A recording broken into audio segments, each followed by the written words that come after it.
ఎప్పుడు నిన్ను విడిచిపెట్టాడు. నువ్వేదో చిన్న ఉద్యోగంతో సెటిల్ అయిపోతావు. నో, నీ ద్వారా గొప్ప కార్యములు జరిగే వరకు ఆయన నిన్ను విడిచిపెట్టడు. He will not leave you. ఏదో ఒక అద్భుతం చేస్తే ఇది ఒక్కటి చైనా అయినా చాలు, ఇంక నేను ఏం అడగనని ప్రేర్ చేస్తాం మనం. ఇది ఒక్క రోగం తీసేయి, ఈ చిన్నదాని పెళ్ళి ఒక్కది అయిపోతే చాలు, ఇక నేను తీసుకెళ్ళిపో. చదువు. ఇశ్రాయేలీయుల మొర నిజముగా నా యుద్ధకు చేరినది, ఐగుప్తీయులు వారిని పెట్టుచున్న హింస చూచితిని. అంటే నేను చూసి కేవలము ఆ హింసను తీసేస్తాడా అంతేనా? కాదు. ఆ హింస నుంచి వారిని విడిపించి వాళ్ళని నడిపించి పాలు తేనెలు కారే దేశము తీసుకెళ్ళే వరకు నేను విడిచిపెట్టను అన్నాడు. అలా అంటే నీవు దేవుని తెలుసుకున్నావు, నమ్మానండి, మేము మారు మనసు పొందాం, మేము బ్యాప్టిజంలో తీసుకున్నాం, మేము ములిగాం, అయితే ఏంటంట అక్కడ ఆగిపోయావు. ములిగిపోయి ఆగిపోయామని చెప్పండి పక్కన వాళ్ళతో. ఇంకా ముందుకెళ్ళని చెప్పండి. ఇప్పుడు go forward, God has a big plan. అమ్మాయి మారు మనసు పొందండి. మీ దేవుడు నమ్ముకున్నారు, మేము నమ్ముకున్నాం. Praise the Lord, praise the Lord. నమ్ముకోవడం వల్ల ఏమొస్తుంది? You don't get anything when you believe. ఇంకా దేవుణ్ణి లోతుగా తెలుసుకోవాలి. తమ దేవుణ్ణి ఎరిగిన వారు బలము కలిగి ఏం చేస్తారంట? గొప్ప గ్రేట్ థింగ్స్. అంటే నీ ద్వారా గొప్ప కార్యము జరిగే వరకు దేవుడు నిన్ను విడిచిపెట్టాడు. హల్లెలూయా. ఈ స్త్రీ గొప్పది, ఈ పురుషుడు గొప్పోడు అని చెప్పే వరకు ఈ దేవుడు నిన్ను విడిచిపెట్టాడు. ఎంతమందికి అలా అనిపించుకోవాలని ఉంది? హల్లెలూయా. అందుకే నీ దేవుడిని తెలుసుకోవాలి. He will not leave you in the middle, మధ్యలో హాఫ్ జర్నీలో నిన్ను విడిచిపెట్టాడు. చూద్దాం. నిర్గమకాండము 19వ అధ్యాయము 3 నుంచి 6. Exodus chapter 19 verse 3 to 6. మోషే దేవుని యొద్దకు ఎక్కిపోవగా యెహోవా ఆ పర్వతము నుండి అతన్ని పిలిచి, నీవు యాకోబు కుటుంబీకులతో ముచ్చటించి ఇశ్రాయేలీయులకు తెలుపవలసినదేమనగా, నేను ఇశ్రాయేలీయులకు ఏమి చేసితినో మిమ్మును గద్దరెక్కల మీద మోసి నా యొద్దకు మిమ్మును ఎట్లు చేర్చుకొంటినో మీరు చూచితిరి. కాగా మీరు నా మాట శ్రద్ధగా విని నా నిబంధనను అనుసరించి నడిచిన ఎడల మీరు సమస్త దేశ జనులలో నాకు స్వకీయ సంపాద్యం అగుదురు. ఏంటండి? సమస్త దేశ ప్రజలలో మీరు నాకు స్వకీయ సంపాదన. అంటే మొత్తం అందరికంటే నీవు ఎక్కువ బ్లెస్ అవ్వాలా లేదా? ఎస్. వాళ్ళని ఏదో విడిపించేసి ఆ బానిస నుంచి విడిచిపెట్టేస్తున్నాడా? లేదు. సమస్త దేశాల కంటే మీరు స్వకీయ సంపాదన. You are special. అంటే నేను చూసిన వాళ్ళు ఏమనుకోవాలా? వీడు స్పెషల్ రా అనాలి. నేను క్రైస్తవుని చూసా క్రైస్తవుడు అనకూడదు. నిన్ను చూసి వీడు ఒక స్పెషల్ పర్సన్. ఎంతమందికి అలా అనిపించుకోవాలని ఉంది? ఎస్. దేవుడు చెప్తున్నాడు, నేను ఏదో విడిపించేసానే మోషన్ నుంచి వెళ్ళిపోండి కానని అంటున్నాడా? లేదు. మిమ్మల్ని నేను స్పెషల్గా చేస్తానంటున్నాడు. అలా I will make you a special person. ఇప్పుడు నీకుండే వ్యాధిని తీసివేస్తాడు అంతే అనుకుంటున్నావా? నీ ఎయిడ్స్, నీ రోగాన్ని తీసేస్తాడు? కాదు. నీ ఎయిడ్స్, నీ క్యాన్సర్, నీ రోగాలని, అప్పులను, బాధలను తీసేసి నిన్ను ప్రత్యేకమైన జనంగా మారుస్తాడంట. చదువు. సమస్త దేశ జనులలో నాకు స్వకీయ సంపాద్యం అగుదురు. సమస్త భూమియు నాదే కదా. మొత్తం నాదే కదా. భూమంతా అంటే ఈ భూమంతా నాదే కాబట్టి ప్రతి దేశములో అందరికంటే నిన్ను హెచ్చిస్తానన్నాడు. అప్పుడు దాకా విడిచిపెట్టకూడదు. దేవుని అడగాలి, ప్రభువా ఏంటి ఇంకా ఈ ఉద్యోగం, ఇందులో సెటిల్ అయిపోయాను నేను, నీవు వాగ్దానం ఇచ్చావు కదా. సమస్త దేశములలో ఏం చేస్తాడంట? He will exalt you above all nations. హల్లెలూయా. He will not just leave you by bringing you out of that place. That's not God's purpose. That's not God's mission. He will exalt you and lift you up. పక్కన చెప్పండి, ఇంకా చాలా పని ఉంది దేవుడికి నీ పట్ల అని చెప్పండి. There is a lot of work to do, not a small work. A lot of work. ఎక్కడి వరకు వెళ్ళాలంటే నీ మహిమ సమస్త అంటే ఒక్క దేశాన్ని విడిచిపెట్టాడా? ఎందుకు? భూమి అంతా. Today I'm renewing your mind. నీ మనసును విస్తారం చేస్తున్నాను ఈరోజు. హల్లెలూయా. ఎంతమందికి మీ మనసు విస్తారం అవుతుంది? ఎంతమందికి మీరు ఇంకా ఏంటిలా ఉన్నాను అనిపిస్తుంది మీకు? Yes, I'm expanding your heart, your thoughts, your mind. భూమి అంతా అందులో కొంచెమైనా విడిచిపెట్టాడా? లేదు. అందుకే నీ ప్రార్థనా జీవితం మారాల. భూమి అంతా నాదే కదా. భూమి అంతా నాదే కదా. అంతా నాదే. మరి నువ్వు ఇంకా ఒక్కడవే అలా ఉండిపోవాల్సిన పని ఏం పట్టింది? నీ కెరీర్ గురించి ఆలోచించుకుంటూ సెటిల్ అవ్వా, బ్లెస్ అవ్వా. ఎందుకు? నీ దేవుణ్ణి ఎరిగిన వారు సమస్త భూమియు నాదే కదా, మీరు నాకు యాజక రూపమైన రాజ్యముగాను. ఎలా అండి? మీరు నాకు యాజక రూపమైన రాజ్యముగాను పరిశుద్ధమైన జనముగాను ఉందురని చెప్పుము. మీరు నాకు స్పెషల్ అంటే ప్రతి ఒక్కరు మిమ్మల్ని చూసి ఆశీర్వదించబడినవాడు అలా. అంటే మిమ్మల్ని భూలోకములో అందరికంటే ఏం చేస్తాడంట? స్పెషల్గా చేస్తాడంట. Unique person in this world. యెహెజ్కేలు 20:15. మరియు తమకిష్టమైన విగ్రహములను అనుసరింపవలనని కోరి వారు నా విధులను తృణీకరించి నా కట్టడలను అనుసరింపక నేను నియమించిన విశ్రాంతి దినములను అపవిత్రపరచగా ఇచ్చేదనని నేను సెలవిచ్చినట్టు పాలు తేనెలు ప్రవహించినట్టునైనా సకల దేశములకు ఆభరణమగు దేశములోనికి. ఏంటండి పాలు తేనెలు దేశం అంటే ఏంటంట? సకల దేశములకు ఆభరణమగు దేశము. సకల దేశములకు ఆవరణమగు దేశానికి తీసుకెళ్ళాడంట వాళ్ళని. హల్లెలూయా. అంటే పాలు తేనెలు దేశము అంటే ఏంటి? సకల దేశములకు ఆభరణం అంట. హల్లెలూయా. అంటే వాళ్ళని దాసులుగా వారిని విడిపించి అక్కడ వదిలేశాడా? ఎక్కడ తీసుకెళ్ళాడు? సకల దేశములకు ఆభరణమైనటువంటి దేశానికి తీసుకెళ్ళాడంట. Hallelujah. So God has a big plan. యేసు నమ్ముకున్నామంటే అక్కడే ఆగిపోయింది సంఘము. సైతానుడు దేవుడిని లోతుగా తెలుసుకునేవాడు. The devil doesn't want you to go at a deeper level. నీవు లోతుగా దేవుడిని తెలుసుకోవాలంటే ఇష్టం ఉండదు ఆడికి తెలుసు నువ్వు బాగా బ్లెస్ అయిపోతావు, నువ్వు బ్లెస్ అయిపోతే మహిమ వచ్చేస్తుందని. అందుకనే వాడెప్పుడు కూడా నిన్ను లోతుగా వెళ్ళినవాడు.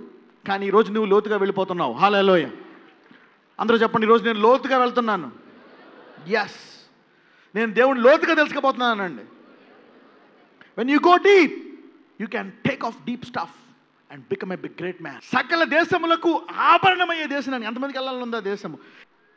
మరి దీనికోసం ఆయన భేదోళ్ళని ఎన్నుకున్నాడు ఆయన. అవునా? ఎన్నుకొని అక్కడ ఉంచేలే. మిమ్మలను అన్యుల కంటే గొప్పగా దేవుడు ఆశీర్వదించబోతున్నాడు. హల్లెలూయా. ఎంతమంది సిద్ధంగా ఉన్నారు? మీ మైండ్లో రెడీగా ఉండాలి. ప్రభువా నాకు కావాలి, నీకు జేబులో రూపాయలు లేకపోయినా నువ్వు పనికి వెళ్తున్నాను, నన్ను ఆశీర్వదించు ప్రభువా. ఇలా ఉండకూడదు. నేను భూమి అంతా నీదే కదా, ఇదిగో నేను పనిచేసే ఇండస్ట్రీ నీదే కదా, ఈ గవర్నమెంట్ నీదే కదా, ఈ గవర్నమెంట్కి నాకు నాయకుడు చేయొచ్చు కదా. You need to ask God. ఈ మనసులో నీకు తలంపులు ఉండాలన్నమాట. As a man thinketh so is he.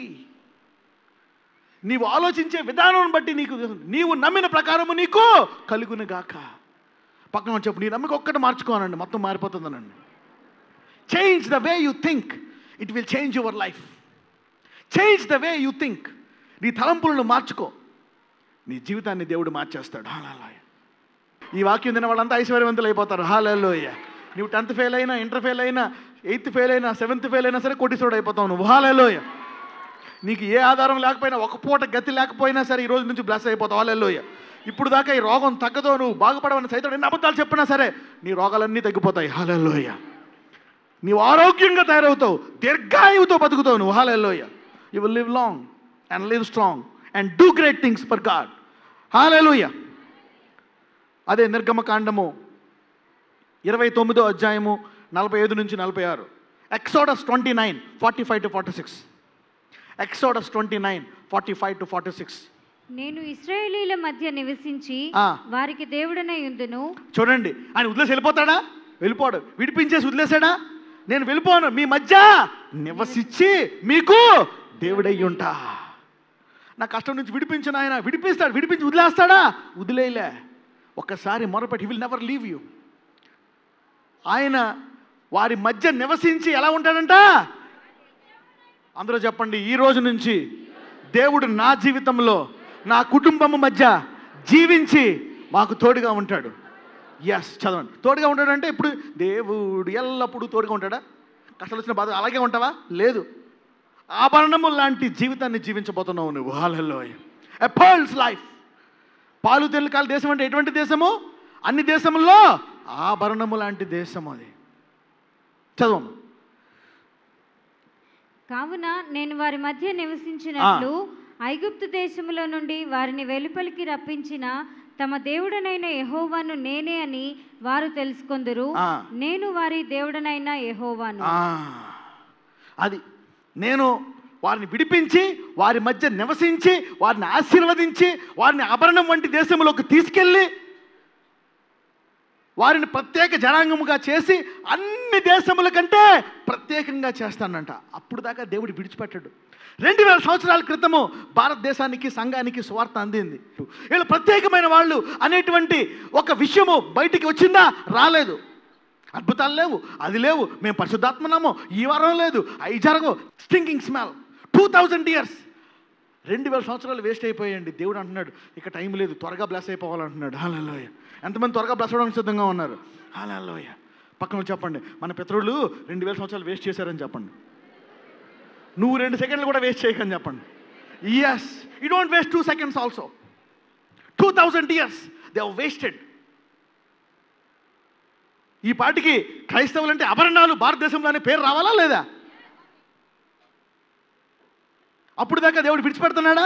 ఏమంటాడు? నేను మీ మధ్య నివసిస్తాను. మళ్ళీ 2-3 తోడుగా ఉంటాడంటే దేవుడు మధ్యలో ఉంటాడంట. ఉంటాడు, కరెక్టే, కానీ నేను విడిచిపెట్టాడు దేవుడు. నీవు సింగిల్గా ఉన్నా, 2 మూడులో ఉన్నా, నీలోనే ఉంటాడు. నీవు ఆభరణము లాంటి జీవితము పొందుకునే వరకు నిన్ను విడిచిపెట్టాడు. He will not leave you. కొన్ని కష్టాలు రావచ్చు, కొంచెం ఆలస్యం జరగవచ్చు, కొన్ని ఇబ్బందులు రావచ్చు, but he will not leave you. ద్వితీయోపదేశ కాండము 28:13. Deuteronomy chapter 28 verse 13. నేను మీకు ఆజ్ఞాపించే మాటలన్నిటిలో దేని విషయంలోనూ కుడికి గాని ఎడమకు గాని తొలగి అన్యుల దేవతలను అనుసరింపకయు వాటిని పూజింపకయు ఉన్న ఎడల నీవు అనుసరించి నడుచుకునవలనని నేడు నేను నీకు ఆజ్ఞాపించుచున్న నీ దేవుడైన యెహోవా ఆజ్ఞలను విని వాటిని అనుసరించి గైకొనిన ఎడల యెహోవా నిన్ను తలగా నియమించును గాని తోకగా నియమింపడు. అంటే మనం అందరం ఎలా ఉండాలని కోరుకుంటున్నాడు దేవుడు? తల.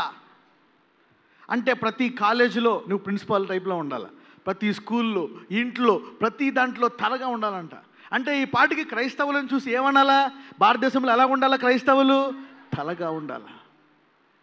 Should be as a head. కానీ 2000 సంవత్సరాలు ఇప్పుడు ఆ పేరు వచ్చిందా? రాలేదా? ఇప్పుడు దాకా రాలేదు. God want to make you as head.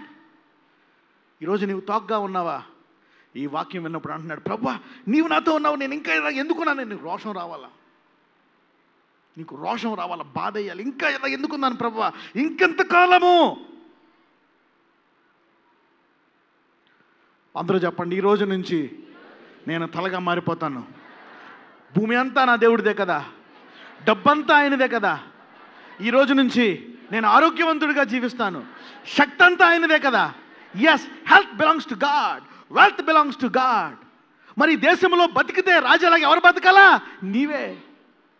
పక్కన చెప్పు, నువ్వు బతికితే రాజాలాగా నువ్వే బతకాలనండి. అంతే. You have to live like a king. Nobody else is suppose to live like a king except you. Hallelujah. ఒక రాజుగా, ఒక రాణిగా బతకాల. ఎందుకంటే నీ దేవుడైన యెహోవా మీ మధ్య నివసిస్తున్నాడు. You need to have the desire that God will lift you up and God will heal you and deliver you. యెషయా గ్రంథము 9:15. పెద్దలను ఘనులను తల, కళ్ళలాడు ప్రవక్తలు తోక. మళ్ళీ చదవమ్మా. పెద్దలను ఘనులను తల, కళ్ళలాడు. చూడండి, పెద్దలను గనులను తల. తల అంటే ఎవడు పెద్దో ఎవడు గనుడో వాడు ఎలా జీవిస్తాడంట? అంటే దేవుడు నిన్ను పెద్దోడిగా గనుడిగా చేస్తాడా చేయడా? ఎస్. అంటే ఎంతమంది ఇప్పుడు తలగా ఉండాలనుకుంటున్నారు? ఎస్. పక్కన చెప్పండి, నువ్వు పెద్దగా గనుడు కాబోతున్నావు అని చెప్పండి. ఎస్. పెద్దలను గనులను ఎవరంట? తల. కళ్ళలాడు ప్రవక్తలు తోక. కళ్ళలాడు అంటే కళ్ళలాడు అంటే సరిగ్గా చెప్పకపోవడం, అబద్ధాలు చెప్పేవాళ్ళు ఎలా ఉంటారంట? తోక. అంటే ఎందుకు సంఘం 2000 సంవత్సరాల తోకలా ఉంది తెలుసుకోవాలనుకుంటున్నారా? యేసు ప్రభు వారు ఏం బోధించమని చెప్పారు? కృప. కానీ వీళ్ళు ఏం బోధిస్తున్నారు? ధర్మశాస్త్రము. అబద్ధాలు చెప్పేవాళ్ళు ఎలా ఉంటారు? తోక. అందుకే సంఘాలు తోకల్లా ఉన్నారు. డబ్బులు లేవు, ముట్టుకుంటే చాలు, పైసానయ్యే, డబ్బులు ఇస్తావా? ధర్మశాస్త్రాన్ని బోధిస్తున్నారు. యూ కెనాట్ ప్రీచ్ లా. ఈ కళ్ళలాడు ప్రవక్త ఎలా ఉంటాడంట? ధర్మశాస్త్ర సంఘాలన్నీ తోకల్లాగే ఉంటాయి. హల్లెలూయా. కొంచెం పెరగొచ్చేమో, పెరిగి మళ్ళీ అంత కిందకి వెళ్ళిపోతాయి. అద్భుతాల విషయంలో కృపలో పెరిగితే నీ వెతుకుతావు. హల్లెలూయా. తల. ద్వితీయోపదేశ కాండము 7:14. సమస్త జనముల కంటే ఎక్కువగా నీవు ఆశీర్వదింపబడుదువు. ఎలా బ్లెస్ అవుతావంట? బ్లెస్ అవుతావు, కానీ నీ ఆశీర్వాదానికి ఒక కొలత ఉంది. పక్కన చెప్పండి, నీ ఆశీర్వాదానికి కొలత ఉందని చెప్పండి. There is a measuring instrument for your blessing. నీ ఆశీర్వాదానికి కొలత ఉంది. ఏంటా కొలత? చదువమ్మా. సమస్త జనముల కంటే ఎక్కువగా నీవు ఆశీర్వదింపబడుదువు. సమస్త జనముల కంటే అంటే నీ అంత బ్లెస్డ్ ఈ భూమి మీద వేరే ఉండడానికి వీలు. when God blesses, he blesses in style. సమస్త జనముల కంటే ఎక్కువగా నీవు ఆశీర్వదింపబడుదువు. హల్లెలూయా. నీ ఆశీర్వాదంతో పోలికగా వేరే నరుడు ఉండడానికి వీలు. ఎంతమంది జనుల కంటే? అంటే నీ బ్యాంక్ బ్యాలెన్స్ దరిదాపుల్లో ఎవరు ఉండకూడదు అనమాట. హల్లెలూయా. అంటే నీ ఇల్లు దరిదాపుల్లో ఎక్కడ అంత మంచి ఇల్లు ఉండకూడదు. హల్లెలూయా. This is God. ఇది ఆశీర్వాదం అంటే, ఇది విశ్వాసం అంటే. సో ఇది స్టైల్ అంటే. దేవుడు ఇలాంటి దేవుడు. ఎంతమందికి కావాలి ఇటువంటి దేవుడు? ఇప్పుడు దాకా కనపడే దరిద్రం కనపడదు నీకు. హల్లెలూయా. అంతమంది రెడీగా ఉన్నారు? ఎస్. దేవుడు ఉత్తుగా అంటున్నాడా, నిజంగా అంటున్నాడా? నిజంగా అంటున్నాడు. అక్కడ ఆయన వాగ్దానాలన్నీ క్రీస్తునందు ఆమేన్, అవును అండ్ ఆమేన్. ధర్మశాస్త్రము వాగ్దానములను ఏం చేస్తుందంట? నిరర్ధకము చేస్తుందంట. విశ్వాసాన్ని ఏం చేస్తుందంట? వ్యర్థము చేస్తుందంట. కృప ఏం చేస్తుందంట? అన్నిటినీ నెరవేరుస్తుందంట. Grace fulfils all scriptures. What a powerful God we have. ఎంతమందికి విశ్వాసం పెరిగింది ఈరోజు? ఎంతమంది గొప్పగా జీవిద్దాం అనుకుంటున్నారు? ఎంతమంది ఆరోగ్యముగా జీవించాం అనుకుంటున్నారు? ఎంతమంది శక్తికరంగా జీవిద్దాం అనుకుంటున్నారు? ఎస్, నీవు విశ్వసించిన చొప్పున నీకు కలుగును గాక. ఎలా ఆలోచిస్తున్నావు నీ దేవుడి గురించి? అలా బ్లెస్ అయిపోతారు. ఈరోజు ఎవరు గొప్పగా ఆలోచిస్తున్నారు? ఈరోజు అంత గొప్పగా అయిపోతారు మీరు అందరూ. హల్లెలూయా. ఈరోజు నీకు పూట కూటికి గతి లేదేమో, అయినప్పటికీ నీ దేవుడి గురించి ఆలోచించు, బ్లెస్ అయిపోతావు నువ్వు. Hallelujah. I'm telling you, you be blessed amazingly. Jeremiah గ్రంథము 33వ అధ్యాయము 6 నుంచి 9 వరకు. Jeremiah chapter 33 verse 6 to 9. ఇర్మియా గ్రంథము 33వ అధ్యాయము 6 నుంచి 9 వరకు. నేను దానికి ఆరోగ్యమును స్వస్థతను మరలా రప్పించుచున్నాను. నేను దానికి ఆరోగ్యమును స్వస్థతను మరలా రప్పించుచున్నాను. మరలా. కాబట్టి నీవు కృంగిపోవాల్సిన పని లేదు. అయ్యో నాకు రోగం వచ్చేసింది, అయ్యో నాకు షుగర్ వచ్చేసింది, బీపీ వచ్చేసింది, లివర్ ప్రాబ్లం వచ్చేసింది, హార్ట్ ప్రాబ్లం వచ్చేసింది, ఆర్థరైటిస్ వచ్చేసింది, అయ్యో థైరాయిడ్ వచ్చేసింది, తలనొప్పి వచ్చేసింది, అయ్యో అని నీవు కంగారు పడాల్సిన పని లేదు. మరలా నీకు స్వస్థత రాబోతుంది. హల్లెలూయా. పక్కన చెప్పండి, మరలా నీకు స్వస్థత రాబోతుందని చెప్పండి. ఎస్, ఈ లోకానికి జరుగుతుందేమో. చదువమ్మా, రీడ్. నేను దానికి ఆరోగ్యమును స్వస్థతను మరలా రప్పించుచున్నాను. వారిని స్వస్థపరచుచున్నాను. వారికి సత్య సమాధానములను సమృద్ధిగా బయలుపరచెదను. ఏంటండి? సత్య సమాధానమును సమృద్ధిగా బయలుపరచెదను. అంటే ఇంత శాంతంగా కూడా మానవుడు జీవించొచ్చా అన్నట్టు చేస్తారంట నీ జీవితాన్ని. హల్లెలూయా. ఇంత గొప్పగా, ఇంత ఆరోగ్యంగా, ఇంత ప్రశాంతంగా జీవించగలడా అని ఎంతమందికి మీ జీవితం అవ్వాలని ఉంది? Wow, look at that. That's the promise. That's the promise. Read. వారిని స్వస్థపరచుచున్నాను. వారికి సత్య సమాధానములను సమృద్ధిగా బయలుపరచెదను. ఎలా బయలుపరుస్తాడంట? సత్యమును సమాధానం ఎలా బయలుపరుస్తాడంట? సమృద్ధిగా.